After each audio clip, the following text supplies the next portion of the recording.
Vraiment, parce que semaine bi ñu génn nii. moom moo nekk suñu coup de cœur. Et puis coup de cœur au Sénégal gi yëpp vraiment sénégalais yi apprécié nañu way bi ils ont tous adoré la chanson vraiment et puis avec une justesse boo xamee ni c'est extraordinaire. ba pare elle est toute mignonne moomu. macha allah bi nga xamante ni da koy dégager daf lay dalal daal. macha allah macha allah. dafa pure innocente. xaw ma ndax remarqué ngeen. ok léegi avant muy wax je laisse tout le monde apprécier ku ci nekk joxe appréciation am après ñoom moom ñu koy doog a bàyyi mu nuyoo comme que man wax naa na fi wax na léegi maman joxeel sa appréciation ci moom si wax nga. moom nga remarqué ci moom mooy vidéo bi muy woy Dadju si je t'aime je suis jaloux bi mu ko waxee trop mignon macha allah. te baat bu neex la yor en plus. mais non c'est di nga nekk continué ci incha allah. yaa dina jàppale bu baax. Ndim vraiment ci apprécié tout le monde. la voix est extraordinaire. macha allah ba pare justesse bi li nga wax sànq. dafa am solo ci musique sax. macha allah bon courage. Ami Diana. Chérie, sama chérie. ci topp ga yeggal. chérie sama Elle sonne super bien, machallah. Ñu koy ñaan yàlla may ko une bonne continuation et surtout ne change surtout pas, c'est le plus important. C'est promis, je ne change pas. Jeanne. Bah, man li ma seetlu elle n'est pas genre elle fait pas de cils, elle est naturelle, elle fait pas de mèche, tu vois. Donc dafay attirer. Donc li ñu koy conseille ñëpp c'est la même chose de rester naturel, de ne pas changer surtout. Et tu es aimable vraiment, on te félicite et t'encourage. Alors xam naa ni tout comme nous bëri na ay téléspectateurs yoo xam ne actuellement ñoom bëggoon nañu la gis et amoon nañu envie de découvrir vraiment kan moo làqu ci ginnaaw chanson bii nii donc on te laisse le soin de nuyoo ak ñoom après ñu doog a waxtaan. Alors salam alaikum, bonsoir à tout le monde. Man la Amira, man maa woy Chéri Coco. Donc maa ngi nuyu ñëpp ci seen tur ak seen sant et je suis contente d'avoir été invitée ce soir, c'est très gentil de votre part. C'est partagé. man moom bëggoon naa balaa ñoo def dara wala balaa ñoo dem fenn Amira daal di présenter au grand public wax ñu sa passage. Vous êtes de quelle nationalité déjà Amira? Je suis née au Sénégal. Vous êtes née au Sénégal? D'accord. Mais je suis métisse arabo-peul. D'accord. Pour faire court, je suis métisse arabo-peul. D'accord. Xanaa rek nga wax ñu un peu sa jaar-jaar balaa ngaa def li nga xamante ni mooy musique bi avant tu faisais quoi da nga doon def musique toujours wala da nga doon jàng c'est quoi le parcours de Amira? Bon, j'ai toujours aimé chanter. D'accord. Mais c'est quand j'avais 15 ans que j'ai commencé à prendre au sérieux le chant. D'accord. Après, il y a 2 ans. Mais 15 ans nga commencé kii affaire Là commencé lañ ma commencé ne yow li ngay woy neex na de après c'est là xam ne sama baat dafa neex. Et on n'arrêtait pas de me demander tu peux chanter ça pour moi, tu peux chanter ça pour moi. C'est là que j'ai réalisé que c'est ce que j'aimais et que je pouvais aller quelque part avec ça en fait. Machallah. On sait tous que ni lii c'est un cover parce que ki ko way c'est un monument de la musique sénégalaise muy Pape Djiby Ba.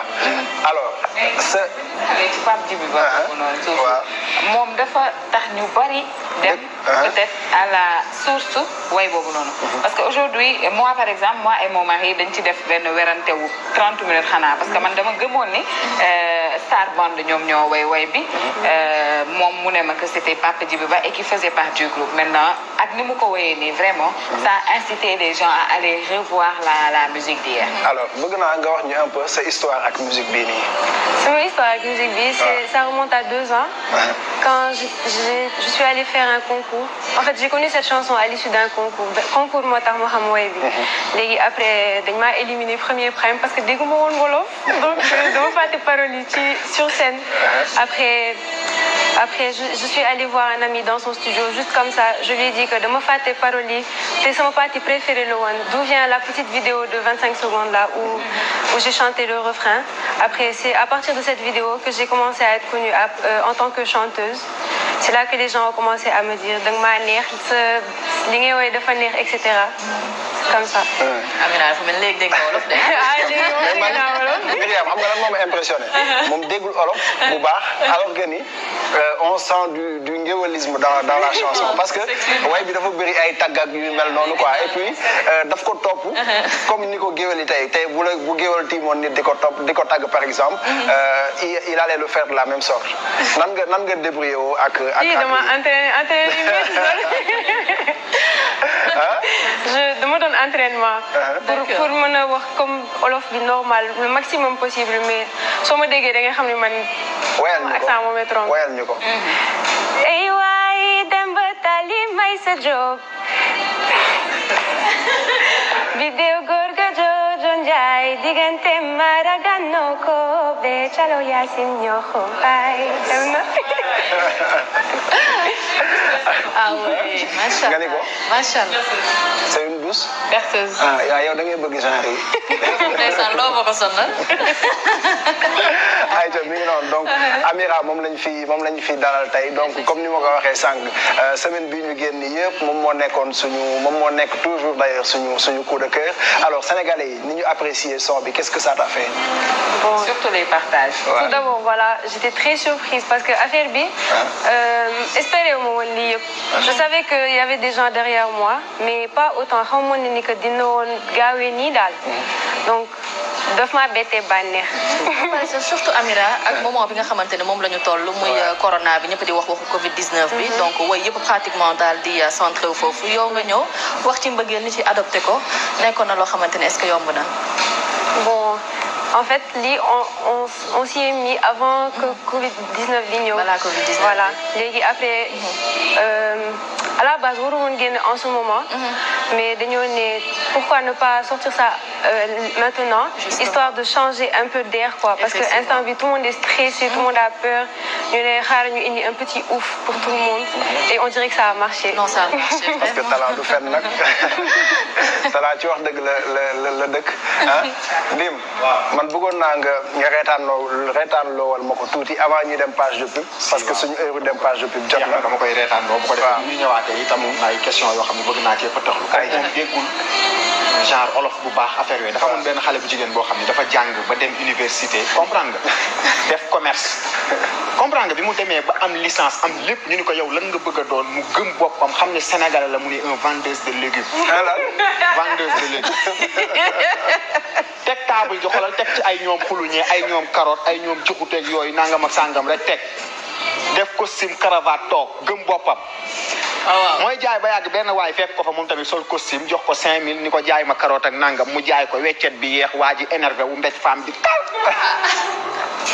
femme bi intellectuelle la dafa doon ndànk police Almadi la dem Almadi porté waa ji plainte bi mu ko porté plainte ñu jox plainte waa ji ñëw ànd ak xale bu jigéen bi commissaire bi wax ak femme bi laaj ko problème bi nu mu demee femme bi expliqué ko lépp en français. mais yow Ibou Almadi amul police Ibou. non am na ko de yow xamoo police am na ko. jàpp leen ko bàyyi leen ko police Almadi xool. commissaire bi mu joxee waa ji convocation bi moo xale bu jigéen bi ñu ànd commissaire bi laaj femme bi problème bi nan la demee en français femme bi expliqué ko en français commissaire bi ni ko fii ku wax olof dañ lay tëj déjà 10 ans de prison. waa ji tiit parce que déggul tubaab. femme bi expliqué problème bi yépp en français jongo ma teg ñu ne waa ji waxal ni ko nag boo waxee olof rek 10 ans ci prison bi ngay tëj. waa ji tiit ni ko monsieur le commissaire ni tekk di ko déglu. mu ni ko set dévergondé. Elle voulait me causer des diaptriques et des salpinpanques. C'est pour cela que je l'ai caterpilliqué. commissaire bi ne àll leen ma dictionnaire bi moom dafa tiit. moo tax système. dañu dem jëli suñu page bi.